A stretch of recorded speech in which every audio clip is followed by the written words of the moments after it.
Би энэ хамтлагийн талаар сонсч байгаагүй юм байна. Ямар урсгалын хөгжим тоглодог юм бол рок уу? Тэгээд юу юм? Pop уу? Тэгэхээр тэд техно, эрчимт балкан, баг зэрэг металл огт сонсож байгаагүй төрөл юм.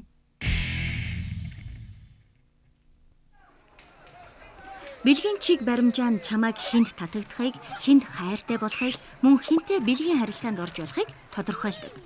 Хүн бүр өөрийн гэсэн бэлгийн чиг баримжаатай мөн янз бүрийн бэлгийн чиг баримжааг тодорхойлох өөрөөр үг хэллэг нэршил байдаг. Олон хүмүүс гетеросексуал, гей, лесбиан, бисексуал зэрэг нэршлүүдийг мэднэ. Гэхдээ бэлгийн чиг баримжаа зөвхөн эдгээрээр хязгаарлагдахгүй.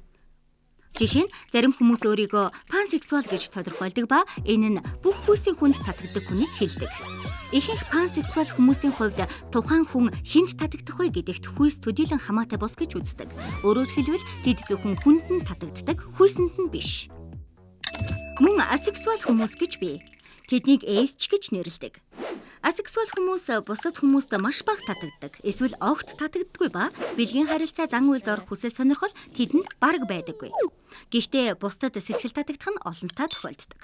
Тэд хайр инхрийлийг мэдэрдэгч бэлгийн дур хүсэл төрдөггүй. Демисексуал хүмүүс зөвхөн хинэгэнтэй маш хүчтэй хайр сэтгэлийн холбоо үүсгэсэн үедээ бэлгийн дур хүсэлтэй болдог. Эдгээр нь хүний бэлгийн чиг баримжааг тайлбарлахад хэрэглэдэг нэршлүүдийн хэдхэн жишээ юм. Түүнчлэн ямар нэгэн нэршлэр дуудуулах дургүй хүмүүс ч байдаг ба энэ нь хэвийн үзэгдэл. Хүн төрөлхтний олон янзын өргөн хүрээний хэв шинжийг бүхэлд нь ялган тодорхойлох маш олон нэршлүүд байдаг ба энэ нь маш сайхан хэрэг юм. Эмэцэг орог веб хуудасаар бидэн дээр зочлохоо битгий мартаарай. Мөн миний YouTube сувгаар аялаж өөр олон бичлэг үзэж болно шүү. Баяр таа.